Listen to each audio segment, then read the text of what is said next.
Oh, hi. That looks like a good... Hi, that looks great. Kindly's place reeks of stale cigar smoke and fresh urine. The clicking of mahjong tiles is strangely absent. In its place is a low murmur of laughter and an air of eager anticipation. All eyes are focused on the groaning figure kneeling bloody and bound at the feet of Kindly Chang. She beckons to him with her finger and he struggles towards her, the loud rustling of the plastic tarp crackling under his knees as he moves. His pants are wet with fear, and a acetylene torch lies on the table at Chang's right hand. Kindly Chang ignores the scene. She behaves as if all is right in the world. How did you sleep, my little ones? Like a baby, Auntie. I'm still in the afterglow of our tour of the walled city. The Triad boss's eyes turn to half-moons of amusement. Afterglow? Really? She nods her head back towards the pillar of meat standing behind her. Then you should be delighted to say hello to your old friend Strangler Bao. He's here because of you. How very pleasant to see you again, Mr. Bao. Bao inclines his head 1/4 of an inch. Well then, now that the niceties are over, let's get to the nasties. She indicates the kneeling man with an incline of her nose. Shitbird here is a plainclothes cop. He snuck into the area last night while you were sleeping, hoping to find you and kill you before his competition got to you first. My men found him outside the trolley you were sleeping on. They saw to it that your rest was undisturbed and that your location remained a mystery. She nods her head back towards the pillar of meat standing behind her. You can thank Mr. Bao for that. Thank you for guaranteeing our safety, Mr. Bao. Bao inclines his head 1/4 of an inch. She addresses the bloody man on his knees. Now, shitbird, tell my friends here what you told me. I don't know anything, I swear. We just got the orders last night. He pushes his head toward you and Wu from the floor, struggling to keep his balance. Somebody high up wants these two dead. The whole department is on it. I don't know anything else. Someone from high up. The old woman lifts her foot, taps his shin with the toe of her shoe. How high? The cop looks up at her, looks around at the room filled with Triad soldiers. One of them opens his coat and shows the cop something inside. He closes it slowly and winks. The cop drops his head to his chest. All the way up. It's someone on the council. Someone on the executive council wants these two dead? Chang spits on him with a sneer. Fuck your ancestors to the 18th generation. Give me the truth. The cop wears the spittle. He never lifts his head. It's the truth, madam. I swear it. Whoever it was labeled them as terrorists. We are to terminate with extreme prejudice. Kindly Chang shuffles closer to the kneeling cop, reaches down and strokes his head with her hand. Then she slowly digs her fingers into scalp. She pulls back hard until his chin points high. Triad boss leans in close and searches his eyes with her own. That's all he's got. She lets go of his head and smooths his buzzed-cut hair with her hand. For whatever reason, last night someone on the executive council of the Free Enterprise Zone ordered the Hong Kong police force to kill two nobodies from Seattle. I find that fascinating, don't you? I call that some messed up shit. Seattle isn't like Hong Kong. There, the megacorps control the government. Here, the corps are the government. The exec council was chosen by the corporate board of governors. They're basically the legislative and executive branches of the Hong Kong government in one tiny package. 8 people call all the shots. Neat and efficient. Kindly Chang steps back from the cop and lights one of her thin black cigars. For the wage slaves and the civilian sheep, the corporations are a pantheon of gods who wield absolute power. She looks around the room. But not for us. The Triad woman takes a long pull from her cigar and taps her ash on the kneeling cop's head. Who else knows about my guest's visit to Hyoi, shitbird? No one, madam. I hadn't called it in yet. I wanted the kill for myself. No one knows they're here. I swear it. She turns to her enforcer. Mr. Bao? Bao fiddles with the PDA in his meaty hands. He's telling the truth. No outgoing calls on this PDA. Very good. Thank you, Mr. Bao. She nods at the cop. Thank you for your honesty. In one smooth motion, Strangler Bao produces a silenced pistol, fires it once into the policeman's head, and replaces it in his jacket. His face never changes expressions. Looks like the triads can be just as efficient. Cheng takes a drag on her cigar. Yes, my darling. She balances her cigar on her shot glass, picks up some mahjong tiles, and begins playing with them absently. It is clear that our friend Raymond Black was up to something involving the walled city, something having to do with prosperity. And this executive council member wanted Raymond dead for it. She stacks her tiles one by one. Click, clack. Now they want you dead for it too. Click. This plastic-faced man may show up on your door one day too. She knocks the pile over and it clatters to the table loudly. I have a proposal for you, my sweets. A smile lights up her dead black eyes. Work for me. With Nightjar and Gutshot dead, I find myself with 2 job openings. Fill them. I have need of deniable assets here. Players unaffiliated with the Triads who can take care of some of the more unsavory business needs about town. You've proven yourselves resourceful and you have no existing connections here. That can be a positive in this line of work. See, Duncan, I knew it. She wants us to become Shadowrunners. Yep, you saw it coming. In exchange, I will keep you safe from pests like this one. She nods to the body on the floor. The pool of blood on the plastic wrap continues to widen. You'll have safe harbor here in my town and a steady source of income. She picks up a handful of tiles again. And while you dip your toe into the waters of corporate espionage, organized crime, and clandestine mercenary actions, I will employ my network to find the plastic-faced man and gather information about Raymond Black. Where he's been, who he's talked to, who stood to gain from his death, what this prosperity could be. You're putting out a lot of effort to help a pair of foreigners. Not foreigners, my sweet, valued business associates. I need to learn who killed one of my clients and then order the cops to execute my team of Shadowrunners. Her voice drops and she becomes deadly serious. This is a brazen disregard of my power. Face dictates and must be confronted or I stand to lose everything. We're Westerners. Isn't that a liability in this business? Oh no. On the contrary, there's a good market for out-of-town talent that's just waiting to be exploited. Plus, you're unknown. A surprise, if you will. I find the right jobs for people with your talents. You do what our clients cannot do for themselves. I take a finder's fee and a small percentage of your earnings. You make a lot of new yen very quickly. It's all very civilized. She leans in. Work with me. Allow me to help you make money. Let my network work for you and help you find out what you've gotten yourselves into.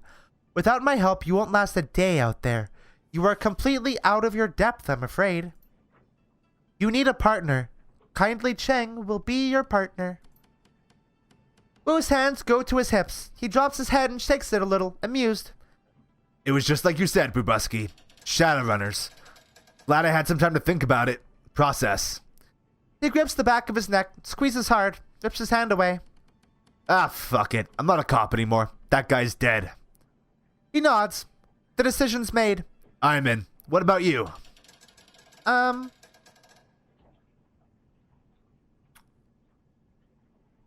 in too. I didn't have anything back home anyway. He looks at you and lets out a chuckle. Yeah, you might want to ask yourself why someday. Okay, I'm in, but this is a temporary situation for me. Raymond is alive, I'm sure of it. So I'll run the shadows as long as Auntie Cheng keeps up her end of the bargain and helps us figure out what really happened to him. Then I'm gonna find my father. Then it's done. Hiyoi is now open to you. She gestures to her lieutenant, who raises a finger to her ear and whispers into her sleeve. First order of business, Alley Cat here has already chosen the street name. She turns her attention to Wu, but Duncan Wu doesn't exist anymore. You'll need one too.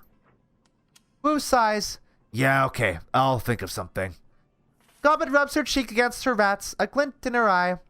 I think we've already got you covered, Gunshow. She turns to Isabel. Fits, doesn't it? Indeed. I knew that was gonna stick. It has stuck. Gobbet, Isabel, we'll handle this the same way we did with all your previous work. She didn't say Nightjar. All the jobs I line up for you will be sent to your computer on the squat boat. She's pointing at you. Why me? It's a simple process of elimination. She points at the little decker. Isabel isn't the leader type. You got that right. She moves her finger to the orc girl. As for Gobbet, let's just say Gobbet doesn't have a head for business. Not my thing. Then she rests her finger on Woo. And then there's Gunshow. She wiggles it. The jury's out on Mr. Gunshow. Meaning? Her response is direct, straightforward. Meaning there's a lot going on within that head of yours right now, and I'm not sure I can trust you.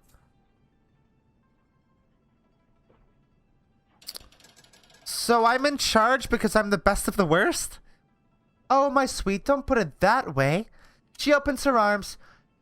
You're the most equipped for the role. She's making sense. You're the right person for this, Bubuski.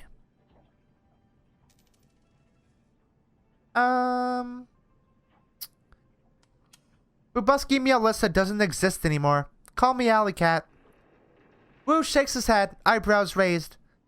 Gonna be weird calling you Alley Cat again. Haven't called you that since we were kids. Gobbet looks from Isabel to Woo to you. I guess this is our new crew. The rat on her shoulder scurries to the top of her head for a better view. Welcome to the shadows, Alley Cat. Cool. Hey, we have a level up.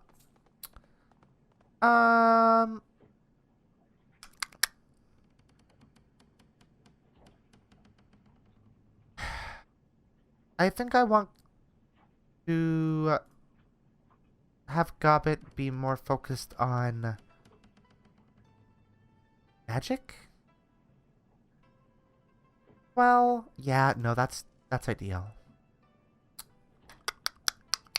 We're not really gonna use Isabel on missions like all that often because I'm literally a decker. I think there is one where we have to, though. And I'm trying to decide what is ideal. That one.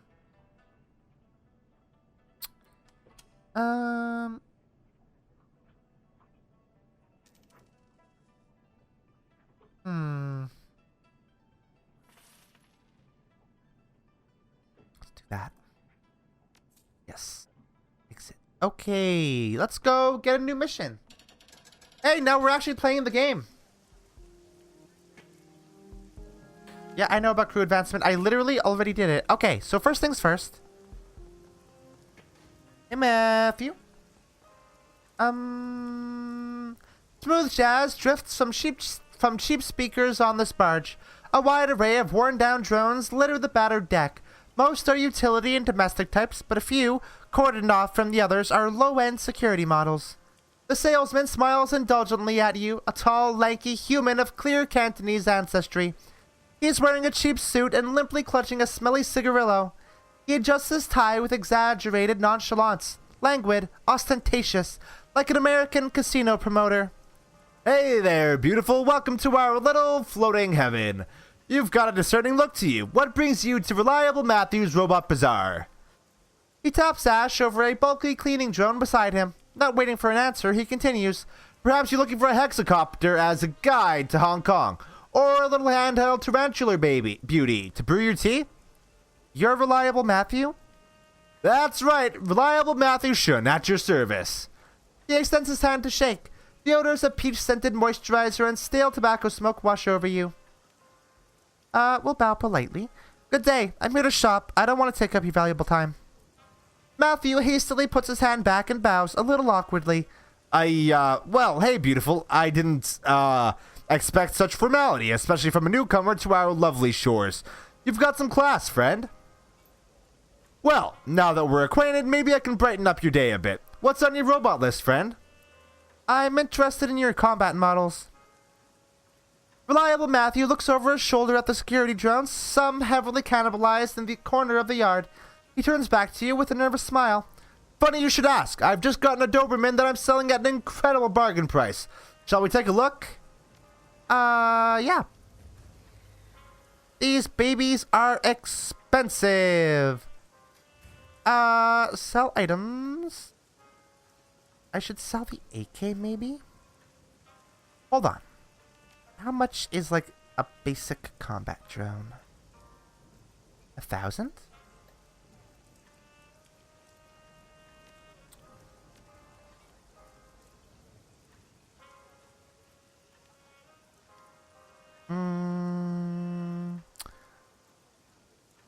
I don't have that.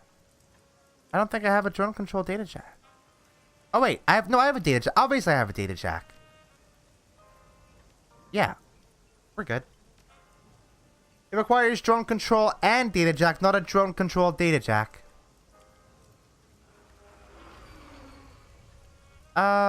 Incredible bargains, huh? They fall off the back of a truck? Are you implying that they're stolen? If so, you're mistaken. He smiles indulgently as if you just said something in an alien language. This merchandise is provided only by trusted suppliers, who certify their authenticity and workability off their goods. I don't furnish manufacturer's certificates, but all the providers are really top shelf guys, really beautiful people. Otherwise, I wouldn't carry their drones. Do these suppliers certify the untraceability of their goods? Absolutely. He proudly taps the As Technology logo emblazoned on a housework model beside him. Most of them are genuine knockoffs. Any IDs are stripped, but most were never registered in the first place. Sounds good to me. We're done here.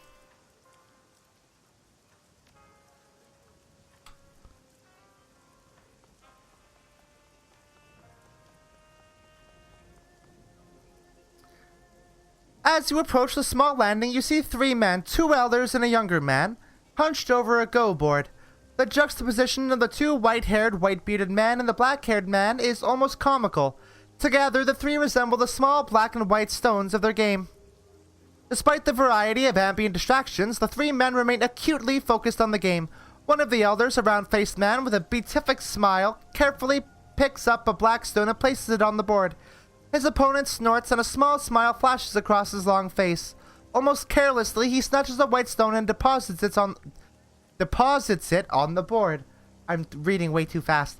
The smiling man groans, and the long-faced one proceeds to collect several black pieces off the board. Ah, you got me there, Jin. He laughs, a pleasant, full sound. As it trails off, he spots you watching the game. A broad smile brightens his cheeks. Why, hello there, young woman. Something you need? The long-faced man gives you a cursory look and continues to collect black stones. Just a gawker shoe. It's your turn. The name's Alicat. Got a second to answer a question or two? Shu nods. I could use a short break. How about you, Jin? Jin sighs, shoulders slumping forward. After a moment of scowling, he reluctantly speaks. Fine, a short break. The 2 elders turn toward the younger man. He looks to be in his early 30s, but it's difficult to tell. The skin on his face is smooth and supple, with only the suggestions of creases at the eye, mouth, and forehead. But small gestures, a blink, a flare of his nostrils, briefly reveal the lines of his face. The man's eyes rise from the go board and study the elders. He nods. I've been hearing about strange dreams here in Hioi. Have you had any nightmares recently? The 3 men exchange looks. Shiu turns to you. What a coincidence! Was about an hour ago that we were all discussing that very thing. We've been having bad dreams, every one of us. I've had them myself. We should compare notes. What did you dream about? Is that right?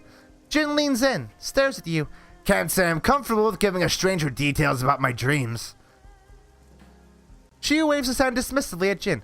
Don't mind him. He's always been a poor sport. But he raises a good point. Some of our dreams contain information best left private. Just as yours do, I'm sure.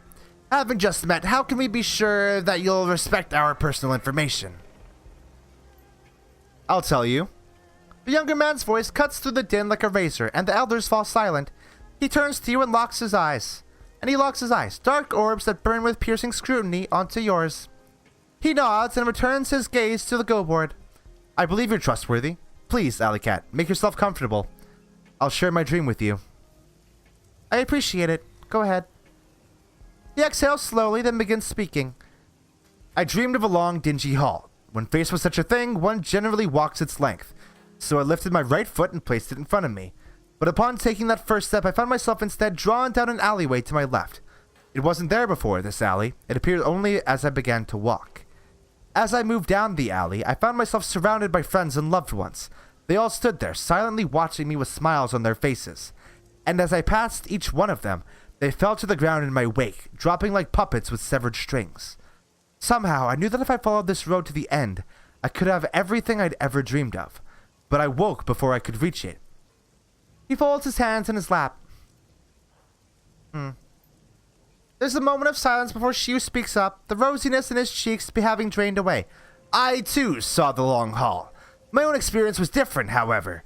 The hall was far off in the distance, and I was looking down on it from a strange angle, as though I was perched on a wall high above. He pauses and looks at you.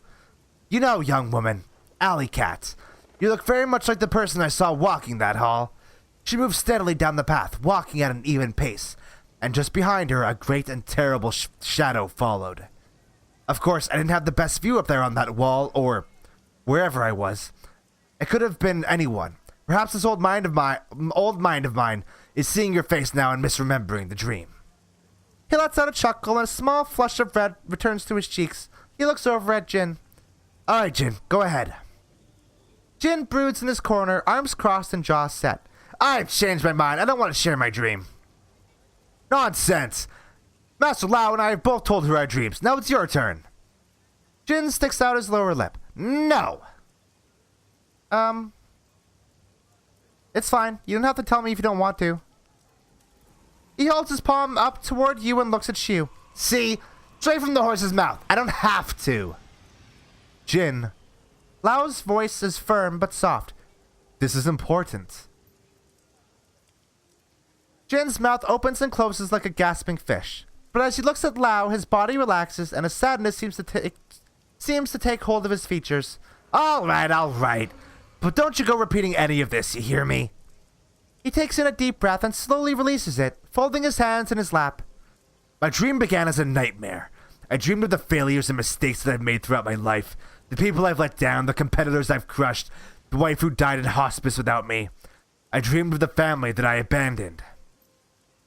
A change comes over him. His eyes brighten and he continues energetically. But then I dreamed of the walled city.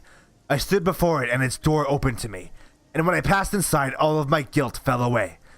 It was as though the city had absolved me, had washed away my guilt, and I remember feeling happy. As his remembrance ends, so does his lightened mood. His face shrinks into a pout and he stares grumpily at the ground. There, I did it. You happy? Lao nods slowly. Thank you, Jin. You have my thanks, too. Yeah. Now can we change the subject? My ulcer's acting up. I'm guessing you've been around these parts longer than I have. Is this sort of thing normal? If it were normal, we wouldn't be huddled around discussing them in whispers now, would we? Enough of that, Jin. Alicat here asked in earnest for our advice. She deserves a proper response. We're gonna talk to these guys a lot, so I need to settle on a voice for Shiu. Shiu gives you a gentle smile. Please forgive our friend. Bitter years have left him suspicious of others. The answer to your question is no. Upsetting dreams have never been uncommon in Hioi, but these recent visitations have been different. They've been darker, more vivid, stronger than normal dreams. Last night I felt consumed by the sense that something was coming. While my friends here felt a sense of relief and excitement as their dreams ended, I felt as though I were sitting on the precipice of some vast and terrible chasm, with the void yawning beneath my feet. Suddenly his cheeks flush. He blinks twice, then looks away. But perhaps these are just the ramblings of an old man. Please forgive me. He scratches his nose, embarrassed.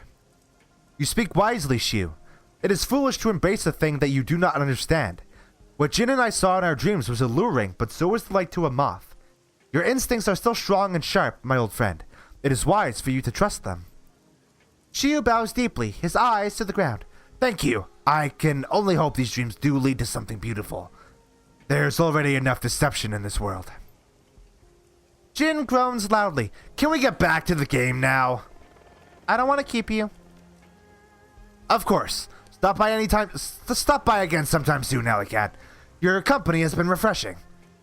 Thanks. Good luck with your game. Appreciate it, young woman. We'll be seeing you.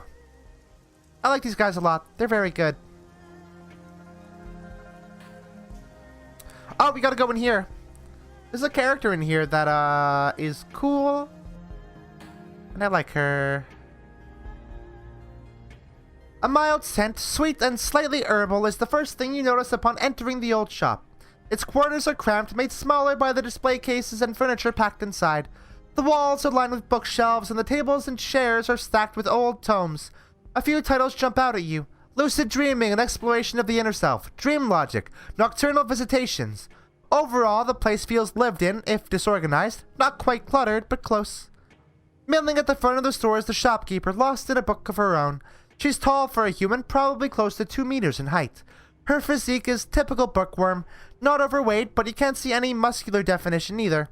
A wraparound tattoo covers her upper arms and shoulders, but from where you're standing you can't quite make it out. She fidgets. Gradually her eyes rise from the book and lock onto you. Welcome. Don't believe I've seen you before. She sets down her book and sweeps a strand of black and pink hair from behind her ear. Name's Crafty. Alley Cat, nice to meet you. She shakes your hand. I need to stop reading so fast. Her grip is surprisingly firm. So, Alley Cat, what can I do for you? I've got spells, alchemical regions, foci, whatever you want, really. Might have to do some digging to find it, but if it's magical, it's around here somewhere. Say, Crafty, have you had any vivid dreams lately? Her face is unreadable. Her eyes lock onto yours. As a matter of fact, I have, Alley Cat. But we all get the occasional vivid dream. Nothing special there. Really? Then why are you reading up on them? She flicks her wrist dismissively. Sure, it's a little weird that we're having them, but these types of dreams are common in the walled city. Nothing to get all worked up about. Probably. Strange. I met someone the other day who said that too. She nods. Anyone who's familiar with the walled city would know that, but most people don't go out of their way to find out. My mother devoted her life to researching the walled city and the magical phenomena within it. So I grew up with stories about the city, the recurrent, creepy dreams being one of them. They're common then? She nods. Common as the cold. My mother devoted her life to researching the walled city and the magical phenomena within it. So I grew up with the stories about the city, the recurrent, creepy dreams being one of them. That's okay. Repeat. I've never been inside the walled city myself, but Mom went in pretty regularly and experienced the dreams. Where's your mother now? Dead. She shrugs. Mom was interesting, but not praiseworthy. What else do you know about the walled city? Very little. Just that my mother spent most of her time in there and she shifts her weight, leans onto the counter. Well, it messed her up. Is there something specific you want to know about? What can you tell me about the city? She runs a hand through her hair, exhales. Where to begin? The walled city has always been a hellhole. It started a bad place. It's still a bad place. Crime's drawn to it like a magnet, and you can't enter the city without a security guard on each elbow. But not even that will guarantee you safe passage. No one famous or rich or memorable has ever come from the place, and the only thing it's known for around here is its shitty reputation. She shrugs loosely. That's about the gist of it. Now there's a whole library here that just so happens to be the foremost location for walled city texts. I'm sure you can fill in the blanks. Tell me about yourself, Crafty. She raises her shoulder in a half shrug. I'm not sure where to start. What do you want to know? What do you do when you're not at work?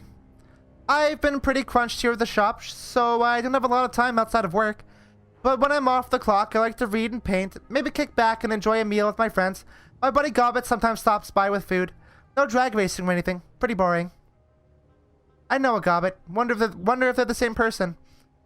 You know a lot of Gobbets? Her teasing resolves itself into a gentle smirk. I'm sure they're one and the same. She's a good person. We're not real close, but we have a pleasant relationship. Chatting over french fries, discussing our latest reads. You know, shallow things. How do you know her? We work together. Good. Keep her by your side. Gobbet's pretty fluent in the ways of the city and the people who live here. She knows her stuff. If you stick with her, you'll find yourself in a lot less trouble than you would otherwise. You said you paint? Just for fun. I don't make any money off of it or anything like that. I just find it relaxing. She pats her arms. Design my tattoos, but that's about the extent that I take it beyond the canvas. I'd like to see your paintings sometime. Some of them are around the shop. You're welcome to take a look. What do you like to read? Crafty claps her hands together and a slow smile spreads across her face. Aside from the usual, I love sitting down each morning to a tall cup of Sweatcaf, and with the latest news stream on hand, I pop it right open to the obituaries. Makes for great reading. She smiles at you for a moment before speaking. Kidding. Well, for all you know. I tend to stray toward detective novels, maybe some suspense and horror, and when I'm not reading for leisure, I study my textbooks to keep my magic sharp. Your mother sounds like quite the mage. Did you study magic too? I sure did. Natural predisposition. She flexes her arm. Or whatever. But Mom and I learned the craft differently. I went to a university and she was book taught. Mom was very old school. Her magic wasn't as applicable to everyday situations, and it was rooted in superstitions. It still worked, and well, but only for more ritualistic ancient spells. Practical spells, like rain shields and bottomless trash cans, were outside of her repertoire. Is Crafty really your first name? No. A wave of nostalgia seems to pull her gaze toward the shop's front window. The name started out as a joke, actually. Back home, my mom used to call me Crafty, since the meaning is similar to my given name. I liked it because of the way it sounds. I insisted that my family call me Crafty, so it became sort of a nickname around the house. When I got older and started school in Hong Kong, I made my mom register me as Crafty, and it stuck. Let me guess, your first name is Phyllis. Yes. I knew it! You have keen senses, Alley Cat. It's true. She covers her eyes with her hand and her voice deepens. She sounds close to tears. I was born a Phyllis. When she looks back at you, her eyes are pleading. Now that you've uncovered the truth, what will you do about it? Oh, Phyllis, I'm so sorry. Shoulders slump, eyes grow heavy. Her voice is now hardly louder than a whisper. You don't have to apologize. This is my burden. But please, don't tell anyone. My reputation will be ruined. Wouldn't dream of it. Her act shatters as you see her struggle to hold back a smile. I see what's going on here. The temptation was too great. Anyway, name's Meow. No cat jokes. I mean it. Now, where were we? Oh my god. Oh my god. Wow, okay, I love you now. Back on topic. Okay, I think we're done here. Oh, I love her. She's so good. She's a character that I didn't like spend much time talking to back when I played the game before. So it's very exciting to have that chance. All right, let's see what we got. Oh my god, I have so many messages. I'm very popular. Alley Cat, on behalf of your friends at the Hioi Chamber of Commerce and the Swift Winds Mahjong Parlor, I welcome you to the community of Hioi and to our new business venture. I have already lined up 3 jobs for you. The details of each are contained in a separate computer message. Remember to check your messages often, as I will update you with new opportunities as they occur. Yeah, this is just letting... I know all that. Alright. Let's do that. We'll wait for that to come back, or like be bought later, I guess.